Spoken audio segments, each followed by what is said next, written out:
The Indian contract act 1872। अभी तक हम लोग इसमें ये कॉन्ट्रैक्ट देख लिए हैं, उसमें एग्रीमेंट होना चाहिए, मतलब ऑफर प्लस एक्सेप्टेंस। ऑफर दिए, उसको एक्सेप्टेंस मिल गया तो एग्रीमेंट बन गया।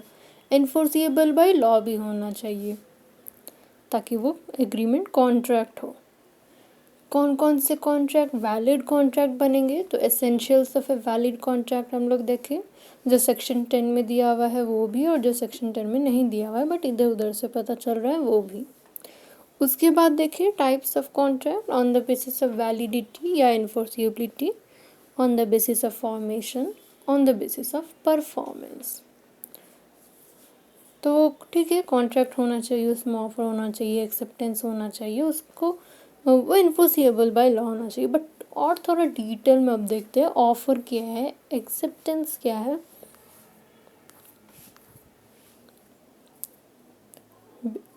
छोटा मोटा जो बेसिक्स था वो देख लिए, बट एग्जैक्टली अब थोड़ा अच्छे से डिटेल में देखते हैं। ऑफर, जिसको कि प्रपोजल भी बोलते हैं, सेक्शन 2 क्लॉज ए में दिया हुआ है। According to Section 2 Clause A of the Indian Contract Act 1872, when one person signifies to another his willingness to do or to abstain from doing anything with a view to obtaining the assent of that other to such act or abstinence, he is said to make a proposal या offer। मतलब when one person signifies to another, एक person दूसरे को बोल रहा है या कुछ करके, जैसे भी सिग्निफाई कर रहा है दूसरे को, अपना विलिंगनेस बता रहा है कुछ करने का या कुछ ना करने का। टू डू और टू एब्सटेन, एब्सटेन मतलब रोक रहा है कुछ करने से, वो ना करने के लिए बोल रहा है। टू डू और to abstain from doing anything with the view to obtaining the assent of that other। assent मतलब एक्सेप्टेंस, कि सामने वाला पार्टी जो है वो अपना एक्सेप्टेंस दे दे, हाँ बोल दे कि हाँ वो करेगा या हाँ वो ये नहीं करेगा, मतलब जो काम दिया गया कि ये नहीं करना है। टू सच एक्ट, जो भी वो बोला है काम, और एब्सटिनेंस, या ये नहीं करना है वो काम। he is said to make a proposal। Okay, so when one person signifies to another his willingness to do or to abstain from doing anything with a view to obtaining the assent of that other to such act or abstinence, he is said to make a proposal। इसी definition से कुछ essential पता चलता है। देखिए इसमें क्या क्या है। एसेंशियल्स ऑफ प्रपोजल या ऑफर, प्रपोजल और ऑफर सेम ही चीज़ है, इंटरचेंजेबली यूज़ हो सकता है आराम से, ऑफर की जगह प्रपोजल बोल दे। तो सबसे पहले the person making the proposal और offer is called the promiser और ऑफर। जो पर्सन ऑफर दे रहा है, ये प्रपोजल दे रहा है, ऑफर कर रहा है, उसको बोलेंगे प्रॉमिसर या ऑफरर। और जिसको दिया जा रहा है, the person to whom the offer is made is called the offeree. Offeror offeree को ऑफर दे रहा है, जो दे रहा है उसको बोलेंगे ऑफरर, जो दे रहा है, जिसको दिया जा रहा है वो बोलेंगे ऑफरी। जैसे कि ए ने बी को ऑफर दिया, ए हो गया ऑफरर, बी हो गया ऑफरी। या फिर ए को प्रॉमिसर भी बोलेंगे और बी को प्रॉमिसी भी बोलेंगे अगर वो एक्सेप्ट कर लेता है, एक्सेप्टर। ठीक है, and the person accepting the offer is called the promisee and या फिर एक्सेप्टर। देखो ऑफर दे रहा है, जरूरी नहीं है कि वो एक्सेप्ट हो या ना हो, बट ऑफर दे रहा है तो इतना तो है कि ए ऑफरर है, ये प्रॉमिसर भी बोल सकते हैं, और बी जो है वो ऑफरी है।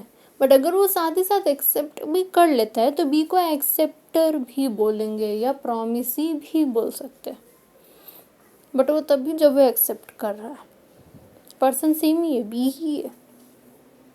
Okay, second, for a valid offer the party making it must express his willingness to do or not to do something।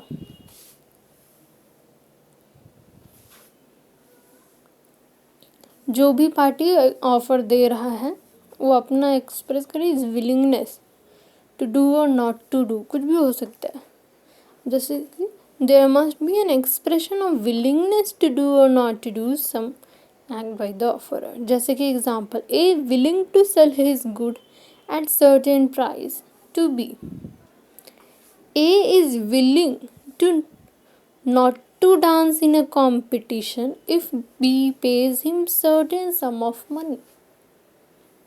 well, इसमें दो बात है, एक तो विलिंगनेस वाला भी, एक तो टू डू और नॉट टू डू वाला भी। देखो विलिंगनेस वाला कि वो अपना विलिंगनेस भी तो बता रहा है ना कि हाँ वो अपना कोई गुड है वो सेल करेगा, वो willing, he is willing to sell his good at certain price to be, अपना विलिंगनेस भी बता रहा है। और यहाँ पे टू डू है बिकॉज वो सेल करने के लिए बोल रहा है। नॉट टू डू के एग्जांपल में जैसे कि ये कि कोई कंपटीशन में वो डांस नहीं करेगी if B pays him certain sum of money. अब ऑफर में ठीक है वो आगे जाके कॉन्ट्रैक्ट बन भी सकता है, नहीं भी बन सकता है, उसको एक्सेप्टेंस मिल भी सकता है, नहीं भी मिल सकता है। एक्सेप्टेंस मिल गया, इन्फोर्सिएबल है या नहीं है तो डिपेंड करेगा कॉन्ट्रैक्ट बने या नहीं, लेकिन ऑफर तो है ना ये। Okay, the willingness must be expressed with a view to obtain the assent of the other party to whom the offer is made.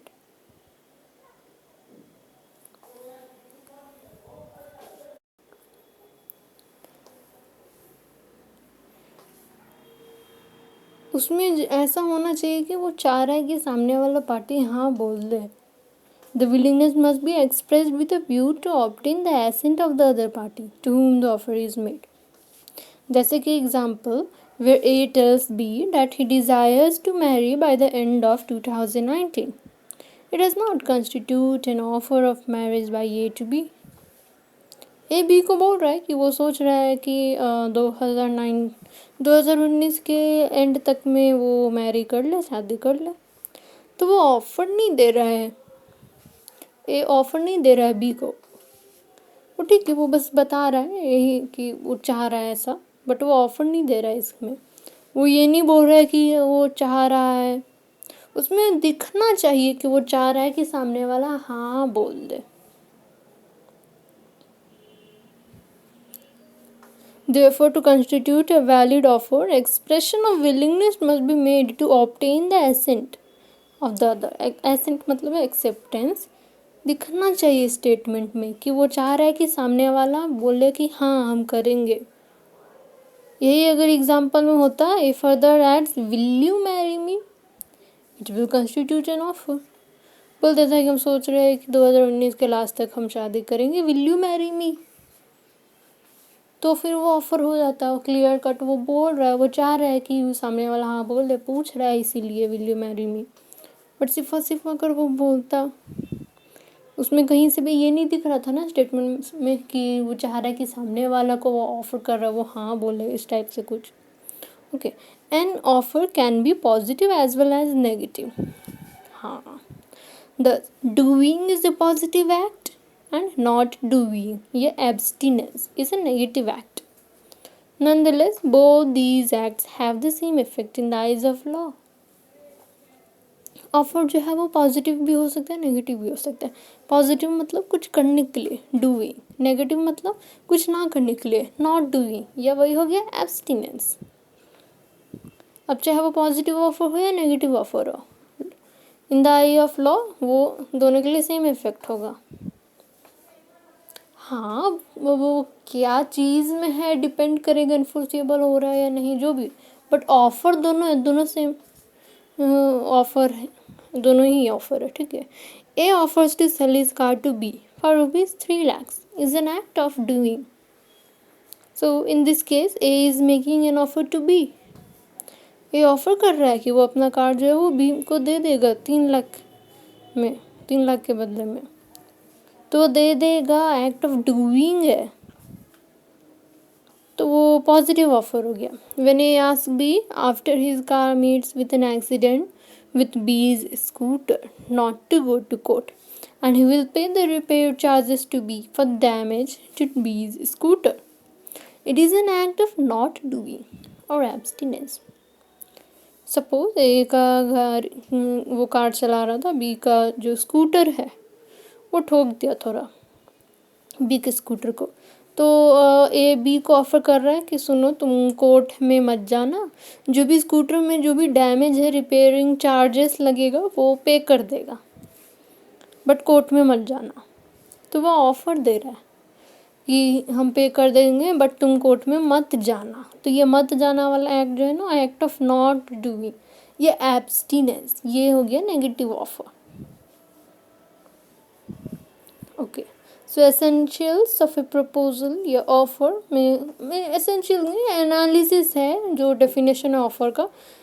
ठीक है, एक तो ये कि जो ऑफर दे रहा है उसको ऑफरर बोलेंगे या प्रॉमिसर। जिसको ऑफर दिया जा रहा है वो ऑफरी, अगर वो एक्सेप्ट कर लिया तो उसको बोलेंगे प्रॉमिसी या एक्सेप्टर। वैलिड ऑफर होने के लिए, हाँ ठीक है, वैलिड ऑफर होने के लिए पार्टी जो है वो must express his willingness to do और नॉट टू डू समथिंग। उसका खुद का विलिंगनेस होना चाहिए टू डू भी और नॉट टू डू भी, और विलिंगनेस होना चाहिए वो करेगा या नहीं।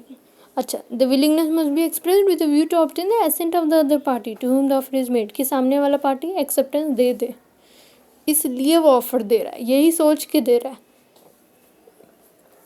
अब अगर कोई सोचेगा कि अरे सामने वाला तो ना ही बोलेगा, चलो ऑफर दे के देखते, तो वैसे नहीं काम चलेगा। उसको सोच रहा है, सच्ची में वो चाह रहा है कि सामने वाला हाँ बोले, तो वो वैलिड ऑफर होगा। ठीक है, an offer can be positive as well as negative. ठीक है, अगर कुछ करने के लिए तो पॉजिटिव, कुछ ना करने के लिए तो नेगेटिव, नॉट डूइंग एब्सटिनेंस।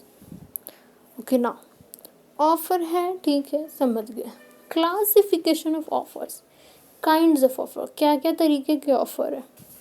इसमें भी दो बेसिस बोल सकते हैं, how made to whom made, कैसे बना, तो उस हिसाब से एक्सप्रेस ऑफर या इम्प्लाइड ऑफर।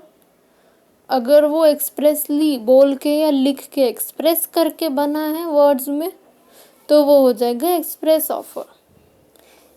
यही अगर ऑफर जो इम्प्लाइड करके दिया जा रहा है, मतलब कुछ इम्प्लाइडली पता चला या कोई कंडक्ट कोई एक्ट से पता चला, तो वो इम्प्लाइड ऑफर। जैसे कि ए बी को बोल रहा था कि वो अपना कार 3 लाख में बेच देगा, क्या तुम खरीदोगे, तो वो एक्सप्रेस ऑफर। और इम्प्लाइड ऑफर में सपोज जैसे रिक्शा वाला है ना, कि रिक्शा जा रहा है वो ऑफर कर रहा है, या चलो बस है कोई रूट्स में जा रहा है, या मेट्रो ही है वो जा रहा है चल रहा है, पब्लिक को वो ऑफर कर रहा है। इम्प्लाइड है, वो बोल नहीं रहा है बट कंडक्ट से एक्शन से पता चल रहा है, तो वो इम्प्लाइड ऑफर हो गया।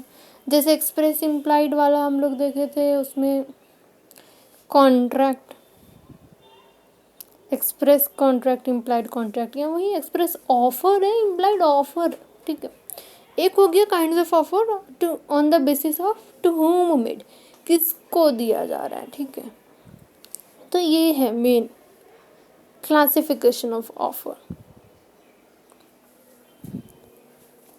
यही मेन है, यही पूछा ही जाता है। एक्सप्रेस इम्प्लाइड भी है, ठीक है, उसका डिटेल्स यहाँ पे नहीं दिया हुआ है। तो अगर एग्ज़ाम में पूछता है, सिर्फ और सिर्फ पूछ दिया है टाइप्स ऑफ ऑफ़र, और अगर नहीं बोला गया है कि ऑन द बेसिस ऑफ क्या बोलना है, how made to whom made, हालांकि वैसा होगा नहीं, बट ठीक है, अगर ऐसे बोल दिया गया तो दोनों ही टाइप्स का लिख देना है, बता देना कि ये टाइप्स के हिसाब से एक्सप्रेस और इम्प्लाइड, हाउ मेड के हिसाब से में to whom it is made, तो जनरल स्पेसिफिक वो सब देखेंगे हम लोग अभी आगे। और अगर पूछ दिया कौन से बेसिस में, तब तो सिंपल उसी बेसिस का लिखना है। जनरली टू हुम मेड वाला ही मेन होता है, हालांकि डायरेक्ट क्वेश्चंस जल्दी आता नहीं है, बट ठीक है। तो इसमें सबसे पहले किसको दिया जा रहा है, टू हुम मेड में अलग अलग टाइप का ऑफर है। सबसे पहले जनरल ऑफर। वैसे दो ऑफर साथ में लेकर चलते ज़्यादा अच्छा समझ में आएगा। जनरल ऑफर हो गया और एक हो गया स्पेसिफिक ऑफर या स्पेशल ऑफर।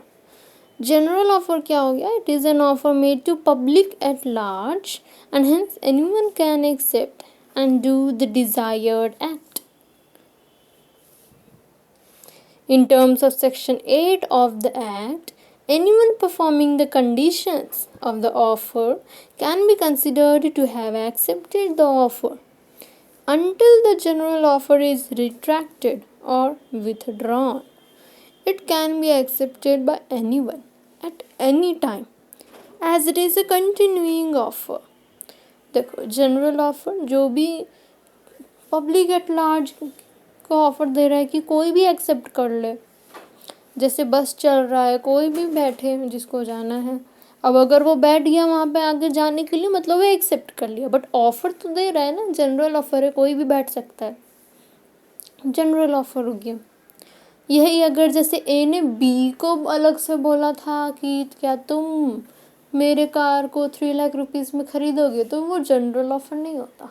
वो पब्लिक एट लार्ज अलग से वो जनरल हर लोग को नहीं दे रहा है, वो अलग से स्पेसिफिकली बोल रहा है बी को कि क्या तुम मेरे स्कूटर को 3 लाख में खरीदोगे, तो वो, या आप, ठीक है आप ही, तुम जो भी, तो वो बी को बोल रहा है. तो वो हो जाता है स्पेशल ऑफर या स्पेसिफिक ऑफर, कोई एक स्पेसिफिक जन को बोल रहा है, पार्टी को. ओके. अब जैसे केस लॉ है, Carlill versus Carbolic Smoke Ball company. Carbolic Smoke Ball company का नाम है. कार्लिल एक लेडी है. कार्लिल केस कर दी थी कार्बोलिक स्मोक बॉल कंपनी, इसलिए कार्लिल यहाँ पे प्लेंटिफ है, Carbolic Smoke Ball Company defendant है. Carlill versus Carbolic Smoke Ball Company. इसमें था क्या facts? In this famous case, Carbolic Smoke Ball Company advertised in several newspapers that a reward of €100 would be given to any person who contracted influenza after using the smoke balls produced by the Carbolic Smoke Ball Company, according to printed directions. Carbolic Smoke Ball company बहुत सारे newspaper में advertise कर दिया था कि उस वक्त influenza चल रहा था, जैसे एक डिजीज़ है एक, तो जिसको भी अगर वो हो जाएगा दवाई लेने के बावजूद, अच्छे से डायरेक्शंस के हिसाब से अगर लेगा, तो उसको €100 का रिवॉर्ड मिलेगा. तो इस तरीक़ा से वो ऐसे कहना चाह रहा था एक्चुअली में कि ठीक है, मतलब कि किसी को होगा ही नहीं, हो जाएगा तो चलो हम €100 दे देंगे रिवॉर्ड, अगर किसी को हो जाएगा उसका स्मोक बॉल लेने के बाद इन्फ्लुएंजा, ठीक से अगर लिया प्रिंटेड डायरेक्शंस के हिसाब से तब. One lady Mrs Carlill use the smoke ball as per the directions of company. वो न्यूज़पेपर पढ़ी और स्मोक बॉल ली, जैसे कि डायरेक्शन प्रिंटेड था वैसा ही ली. And even then suffer from influenza, उसको इन्फ्लुएंजा हो गया. Held she could recover the amount as by using the smoke balls she had accepted the offer. तो कार्लिल जो है वो कार्बोलिक स्मोक बॉल कंपनी के ऊपर केस कर दी थी कि इन्होंने तो बोला था कि नहीं होगा इन्फ्लुएंजा, बट वो स्मोक बॉल खाई उसके बाद भी उसको इन्फ्लुएंजा हो गया था, तो वो केस कर दी. तो अब उसको कंपनी को €100 रिवॉर्ड देना पड़ा. अब वो खाई है प्रिंटेड डायरेक्शन, मतलब कि वो टर्म्स फॉलो की है जो करना था, तो वो एक्सेप्ट कर ली थी. ठीक है. अब जैसे स्पेशल या स्पेसिफिक ऑफर, इसमें क्या है, when the offer is made to a specific और एन एसर्टेन्ड पर्सन, कोई सर्टेन पर्सन या स्पेसिफिक पर्सन को दिया जा रहा है, it is known as a specific offer. अब कोई सर्टेन, एक हो, 2-3 हो, कितने भी हो, बट कोई सर्टेन पर्सन को दिया जा रहा है, सर्टेन पार्टी को दिया जा रहा है. Specific offer can be accepted only by that specified person to whom the offer has been made. जैसे ए ने बी को ऑफर दिया था ना कि क्या तुम मेरे कार को ₹3 लाख में खरीदोगे, तो सिर्फ और सिर्फ बी के ही पास ऑप्शन है कि वो हाँ बोल दे. अब सी सुन लिया और वो बोलेगा कि हाँ हम खरीदेंगे, तो देना पड़ेगा ए को? नहीं, कोई ज़रूरी नहीं है. सी सुना नहीं सुना उससे फ़र्क नहीं पड़ा, खैर सुनेगा तभी तो बोलेगा, बट वो बी को ऑफर दिया था तो बी ही हाँ बोल सकता है, सी हाँ नहीं बोलेगा। हाँ, अब अगर सी को मन करे तो वो फिर अगर बोलेगा कि बी को कि हम तुम्हारा का को 3 लाख में ख़रीदना चाह रहे, तो वो अपने तरफ से फिर वो न्यू ऑफर दिया ए को। इसमें ये नहीं बोलेंगे कि ए का ऑफर सी एक्सेप्ट कर लिया है तो अब ए को तो फॉलो करना ही पड़ेगा, नहीं। अब सी ऑफर दे रहा है कि हाँ हम तुम्हारे कार को खरीदना चाहते हैं 3 लाख में, क्या तुम मुझे बेचोगे? तो ए के पास ऑप्शन है, वो हाँ भी बोले ना भी बोले, उसका मर्जी, एक्सेप्ट करे या ना करे। Okay, example, A offers to sell his car to be at a certain cost, this is a specific offer. हाँ ठीक है, वही हो गया जो अभी हम बोले थे। बोल्टन वर्सेस जोन्स, ये भी एक केस लॉ है, वो भी यहाँ पे आ जाएगा। डिटेल में देखना है तो बोल्टन वर्सेस जोन्स वैसे देख सकते हैं, बट ठीक है उसका भी यहाँ पे ज़रूरत नहीं है, समझ गए क्या होता है ना। अच्छा देख लेते हैं बोल्टन वर्सेस जोन्स में क्या हुआ था, केस लॉ है ये भी, क्या है फैक्ट्स इसमें। Bolton bought a business from Brocklehurst Jones, ओ अच्छा ठीक है, Bolton bought a business from Brocklehurst का बिजनेस था, बोल्टन बाय कर लिया है। जोन्स तीसरा आदमी है, हु वाज ब्रोकलहर्स्ट क्रेडिटर, जोन्स ब्रोकलहर्स्ट का क्रेडिटर था, मतलब जोन्स उधार दिया हुआ था ब्रोकलहर्स्ट को। Placed an order with Brocklehurst for the supply of certain goods, अब जोन तो ब्रोकलहर्स्ट को दिया ऑर्डर, कुछ सर्टेन गुड्स है सप्लाई कर देने। बोल्टन, अब बिजनेस तो बोल्टन खरीद चुका है ब्रोकलहर्स्ट का, तो बोल्टन क्या किया, वो दे दिया, Bolton supplied the goods even though the order was not in his name. Jones refused to pay Bolton for the goods because by entering into the contract with Brocklehurst, he intended to set off his debt against Brocklehurst. Held as the offer was not made to Bolton, therefore there was no contract between Bolton and Jones. मतलब जैसे ठीक है, पहले तो ब्रोकलहर्स्ट का business था, Jones से उधार लिया हुआ था ब्रोकलहर्स्ट सोचा कि ये काम करते हैं, पैसा तो इससे मिल नहीं रहा, सामान चाहिए है, वही ले लेते हैं ब्रोकलहर्स्ट से, उधार भी चुकता हो जाएगा, बदले का सामान मिल जाएगा। तो वो ऑर्डर किया ब्रोकलहर्स्ट को, बट तब तक में ब्रोकलहर्स्ट बोल्ट को बिजनेस बेच चुका था। अब वो ऑर्डर किसके नाम किया है, ब्रोकलहर्स्ट। बोल्टन क्या किया कि वो सप्लाई कर दिया गुड्स, तो अब वो मना कर रहा है ब्रोकलहर्स्ट कि नहीं हम नहीं लेंगे, तो क्या उसको लेना पड़ेगा, ज़रूरी नहीं है। ऑफर वो किसको दिया गया था, ब्रोकलहर्स्ट को, और यही अगर ब्रोकलहर्स्ट सप्लाई सीधे देने लगता तो मतलब कि ब्रोकलहर्स्ट ने एक्सेप्ट किया तो अब उसको पैसा देना पड़ता। तो यहाँ पे कॉन्ट्रैक्ट नहीं हुआ है Boulton versus Jones, Boulton and Jones के बीच में, वो ब्रोकलहर्स्ट को बोला था। तो ये स्पेसिफिक और जनरल के हिसाब से में हो गया। In case of a general offer, it can be accepted by any person who has the knowledge of the offer. जिसके पास भी ऑफर के बारे में पता है वो कर सकते हैं, बट ये स्पेसिफिक था जो सिर्फ ब्रोकलहर्स्ट एक्सेप्ट कर सकता था, बट बोल्टन कर लिया तो वो ये नहीं कहलाएगा एक्सेप्टेंस एक्चुअली में। अब आगे अगर बोल्टन सप्लाई कर दिया है तो ठीक है, ब्रोकलहर्स्ट का मर्जी वो सप्लाई वहाँ से ले कि नहीं ले, तो उसके पास ऑप्शन है। और अगर वो गुड्स यूज़ कर लिया है तो ठीक है, एक कॉन्सेप्ट है क्वांटम मेरिट, उसको पैसा देना पड़ेगा वो अलग बात, बट यहाँ पे ऑफ़र उसको नहीं दिया था, स्पेसिफिक ऑफ़र था ब्रोकलहर्स्ट के लिए ना। तो जनरल ऑफ़र समझ में आ गया, स्पेसिफिक ऑफ़र हम लोग देख लिए। अब क्रॉस ऑफर, हाँ, when two parties exchange identical offers in ignorance at the time of each other's offer, the offers are called cross offers. There is no binding contract in such a case because the offer made by a person cannot be construed as acceptance of the another's offer. मतलब जैसे कि example देखते हैं.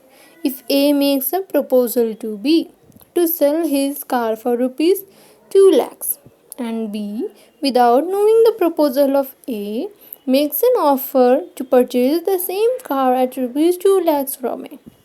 It is not an acceptance as B was not aware of proposal made by A. It is only cross proposal, cross offer. And when two persons make offer to each other, it cannot be treated as mutual acceptance. There is no binding contract in such a case. Cross offer में क्या है, जैसे कि example है यहाँ पे, ए offer दिया B को, सपोज लेटर में लिखा या ईमेल, खैर चलो ठीक है मान लेते हैं वो लेटर में लिख रहा है कि वो अपना कार 2 लाख में बी को बेचना चाहता है, क्या वो खरीदेगा? उसी वक्त बी को नहीं पता है कि ए ये ऑफर देने वाला है, दे रहा है. बी अपने तरफ से ऑफर लिखता है कि क्या तुम ए को कि क्या तुम मेरे कार को अपने कार को 2 लाख रुपए में मुझे दोगे. तो दोनों को एक दूसरे को ऑफर अभी पता नहीं है, वो अपने अपने तरफ से दोनों लोग ऑफर दे रहा है, सेम ऑफर है, सेम ही चीज़ के लिए है. ए अपना कार बी को दे दे और बी 2 लाख रुपए ए को दे दे, दोनों चीज़ यही चाह रहा है. तो ये हो गया क्रॉस ऑफर, किसी को एक दूसरे के ऑफर के बारे में पता नहीं था. अब चूंकि ये क्रॉस ऑफर है तो क्या हम मान लेंगे ये एक्सेप्टेंस हो गया, क्योंकि दोनों लोग तो वही चाह रहा था. नहीं, बाद में अगर दोनों को जब लेटर पहुंच जाएगा, अब दोनों का मर्जी है, कोई एक एक्सेप्ट कर ले, एक्सेप्टेंस इसको फिर बोलना पड़ेगा कि हाँ हम खरीदेंगे, तभी एक्सेप्टेंस होगा. ये नहीं कि वो भी यही सेम ऑफर किया था मतलब कि एक्सेप्टेंस हो गया, म्यूचुअल एक्सेप्टेंस. नहीं, वैसे नहीं होगा. When two persons make offer to each other, it cannot be treated as mutual acceptance. There is no binding contract in such a case. तो ये हो गया क्रॉस ऑफर. आइडेंटिकल ऑफर होना चाहिए. In ignorance at the time of each others offer. जिस वक्त वो offer कर रहा था उस वक्त उसको सामने वाले को ऑफर नहीं पता था और सेम चीज़ का ऑफर. तो क्रॉस ऑफर देख लेना. काउंटर ऑफर, हाँ, when the offeree offers to qualify an acceptance of the offer subject to modifications and variations in the terms of original offer, he is said to have made a counter offer. Counter offer amounts to rejection of the original offer. It is also called as conditional acceptance. ठीक है. Counter offer क्या हो गया, जैसे कि example से देखते हैं. A offers to sell his plot to B for rupees 10 lakhs. B agrees to buy it for rupees 8 lakhs. It amounts to counter offer. A B को बोला था वो अपना प्लॉट 10 लाख रुपीज़ में देगा. B सीधे सीधे हाँ नहीं बोला, वो क्या बोला कि हाँ हम खरीदेंगे लेकिन 8 लाख में खरीदना चाहते हैं. तो वो काउंटर ऑफर दिया, थोड़ा कुछ चेंज कर दिया, कुछ उसके टर्म्स एंड कंडीशंस, जैसे कि वो 10 लाख नहीं 8 लाख में लेना चाह रहे, तो वो काउंटर ऑफर हो गया. नया ऑफर दे रहा है, एक तरीके से नया है बट उसमें थोड़ा चेंज करके वही ऑफर को थोड़ा चेंज करके बोल रहा था, counter offer. It will result in the termination of the offer of A. अब ए जो ऑफर दिया था ना बी को 10 लाख में प्लॉट खरीदने के लिए, वो कैंसिल हो गया, मतलब टर्मिनेट हो गया, ख़त्म हो गया. If later on B agrees to buy the plot for rupees 10 lakhs, A में रिफ्यूज़. बाद में अगर बी मान गया कि अच्छा ठीक है 10 लाख में ही दे दो, ए मना कर सकता है क्योंकि वो ऑफ़र ख़त्म हो गया. अब वो वैसे बोलेगा क्यों? अब जैसे मान लेते हैं ए बोला कि 10 लाख में खरीदेंगे क्या प्लॉट को, बी बोला कि यहाँ खरीदेंगे लेकिन 8 लाख में ख़रीदना चाह रहे, तो मतलब ए का ऑफ़र जो 10 लाख वाला था वो कैंसिल हो गया. अब अगर ए 8 लाख वाले में मना कर दे, बी बोलेगा अच्छा नहीं छोड़ो 10 लाख रुपए में ही दे दो, तो भी ए मना कर सकता है. ये नहीं कि ए ऑफ़र दिया था बी एक्सेप्ट कर रहा है तो उसको करना पड़ेगा, नहीं, ऑफ़र कैंसिल हो गया. अब ए का मर्जी कि ठीक है 10 लाख में दे उसको देना है कि नहीं देना है वो उसका मर्जी, उसके पास अब ऑप्शन है। बिकॉज अब क्या हो रहा है कि बी अपनी तरफ से ऑफर कर रहा है 10 लाख में खरीद दोगे क्या प्लॉट, तो वो उसके तरफ से ऑफर हो गया। ए के पास ऑप्शन है एक्सेप्ट करे या ना करे, है ना। और ये तो नॉर्मल भी होता है ना, जैसे कोई सब्जी लेने या फिर कपड़ा लेने शॉप में गया है कि दुकानदार बोल रहा है कि 500 रुपये में ड्रेस लेने के लिए, और कस्टमर बोल रहा है कि नहीं तुम 200 में दे दो। तो ये क्या हो गया, ऑफ़र दुकानदार किया था कि 500 में कपड़ा लेने के लिए, कस्टमर बोल रहा है कि 200 में, तो वो 200 के लिए वो काउंटर ऑफ़र किया, तो 500 वाला ऑफ़र कैंसिल हो गया। अब 200 वाला है, फिर दुकानदार बोलेगा कि अच्छा नहीं 200 नहीं, इतना में कैसे होगा, इतना मार्जिन ही नहीं होता है। वो बोलेगा अच्छा 400 में ले लीजिए, तो वो अपने तरफ से फिर काउंटर ऑफ़र कर रहा है कि ठीक है 400 में। अब इस केस में फिर वापस 200 वाला जो ऑफ़र था कस्टमर की तरफ से वो भी कैंसिल हो गया, है ना। अब जैसे एक और एग्जांपल ले लेते हैं, शार्क टैंक या हॉर्सेस टेबल, दोनों में ही है। उसमें क्या होता है, फाउंडर या सीईओ या को फाउंडर लोग कोई भी जो भी आते हैं अपना पिच रखने, पिचर्स, वो लोग पिच रखते हैं कि हाँ इतने में आप हमको 1 करोड़ दीजिए सपोज़, और इक्विटी बोल रहा है कि बदले में 1% देंगे, नहीं 1 नहीं 5% देंगे बोल रहा है, तो 1 करोड़ के बदले में 5%, और साथ ही साथ सिर्फ 1 करोड़ नहीं, स्ट्रैटेजिक पार्टनर या मतलब दिमाग लगाए, गाइड करे, अपना कनेक्शंस लाए, तो सारे चीज़ के साथ, और साथ में 1 करोड़ तो दे ही, बदले में 5% इक्विटी उसको मिलेगा। तो ये ऑफ़र दे रहा है, वो जो पिचर है, जो फाउंडर है, वो ऑफ़र दे रहे हैं। अब शार्क्स के पास या हॉर्सेस टेबल में हॉर्सेस के पास ऑप्शन है कि वो ले, एक्सेप्ट करे या ना करे, ठीक है। और उसी में अगर फिर वो लोग जो काउंटर ऑफ़र देते हैं ना कि नहीं हम 1 करोड़ तो देंगे लेकिन 5% नहीं, हमको 10% इक्विटी चाहिए, तो वो हो गया काउंटर ऑफ़र। अब पिचर्स के पास ऑप्शन है वो एक्सेप्ट करे या ना करे, तो ये हो गया काउंटर ऑफ़र। ना स्टैंडिंग ऑफ़र या कंटिन्यूइंग ऑफ़र या ओपन ऑफ़र सेम ही है। An offer which is allowed to remain open for acceptance over a period of time is known as standing or continuing or open offer। ठीक है, कोई भी offer है एक certain period of time के लिए ये फिर खुला हुआ है, स्टैंडिंग ऑफ़र है, चल रहा है, कंटिन्यूइंग ऑफ़र है, अभी कंटिन्यू है, ठीक है। जैसे डिस्काउंट चल रहा है, सेल लगा हुआ है, जो भी खरीदेंगे इसमें 10% डिस्काउंट मिलेगा, या कोर्सेस में ही रहता है 10% डिस्काउंट, जितना भी डिस्काउंट, तो वो भी हो गया स्टैंडिंग ऑफर, कंटिन्यूइंग ऑफर या ओपन ऑफर। या जैसे हो गया न्यूज़पेपर लेते जा रहे हैं आप और उसका पेमेंट देना है, हर मंथली करे चाहे जैसा भी ऑप्शन है, मंथली का, वीकली का, जैसा भी, तो वो भी हो गया कंटिन्यूइंग ऑफर। या हाँ ठीक है, सेल ऑफर, वही sale discount. Tenders that are invited for supply of goods is a kind of standing offer. Tenders निकलते हैं जैसे for a supply of good supply करने के लिए टेंडर है, तो वो भी स्टैंडिंग ऑफर निकलता है।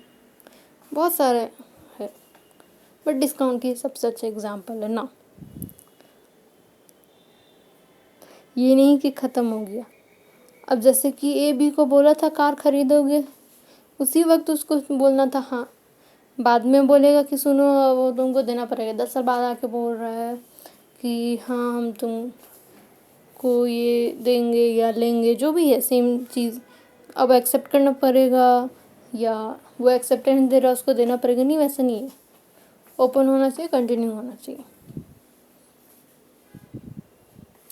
अब जैसे कि यही हो गया शार्क टैंक या हॉर्सेस टेबल में, सपोज़ कोई पिक्चर्स आए थे, वो जब तक वहाँ पर है तब तक के लिए मान लेते ऑफ़र था, बाद में फिर अगर कोई इन्वेस्टर, कोई और इन्वेस्टर या फिर वही लोग में से शार्क से हॉर्सेस चाहे कि अच्छा हम ले लेते हैं, एक्सेप्ट कर लेते हैं, तो वो बाद में अगर जाएंगे तो वो एक्सेप्टेंस नहीं होगा, वो ऑफ़र, फिर वो काउंटर ऑफ़र देंगे या फिर वही सेम ऑफ़र भी वो लोग देंगे, तो वो अलग न्यू ऑफ़र होगा कि हाँ ठीक है, हम 5% इक्विटी में तैयार है, 1 करोड़ देंगे।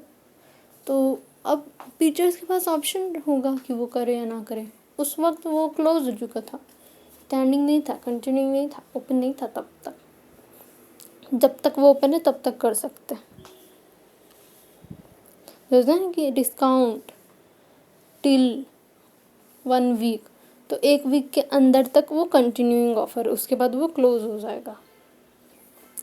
तो यहाँ पे टू हुम मेड के हिसाब से में तो जनरल ऑफर और स्पेसिफिक ऑफर हो गया। जनरल है पब्लिक एट लार्ज, स्पेसिफिक लोग को। और वैसे इसके अलावा और भी है, जैसे क्रॉस ऑफर, मतलब सेम ऑफर दोनों लोग की तरफ से आ रहा है, दोनों को एक दूसरे का ऑफर नहीं पता था। काउंटर ऑफर कुछ चेंज करके, कुछ मॉडिफाई करके, subject to modifications and variations in the terms of original offer, जो ओरिजिनली दिया गया कुछ चेंज करके है तो वो काउंटर ऑफर हो गया। स्टैंडिंग है, कंटिन्यूइंग है, ओपन है, चल रहा है तो वो स्टैंडिंग ऑफर। ठीक है, तो ऑफर में काइंड्स ऑफ ऑफर कैसे बना, मैं एक्सप्रेस और implied offer. To whom made किसको दी, किसके लिए बना है, तो जनरल ऑफर और स्पेसिफिक ऑफर। इसके अलावा cross offer, counter offer, standing या कंटिन्यूइंग या ओपन ऑफर, एक ही चीज़ है। क्वेश्चन आए तो ये सारा लिखेंगे ना। Essentials of a valid offer,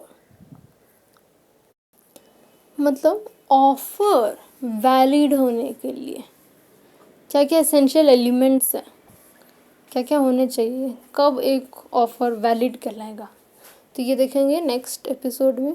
now thank you अभी के लिए।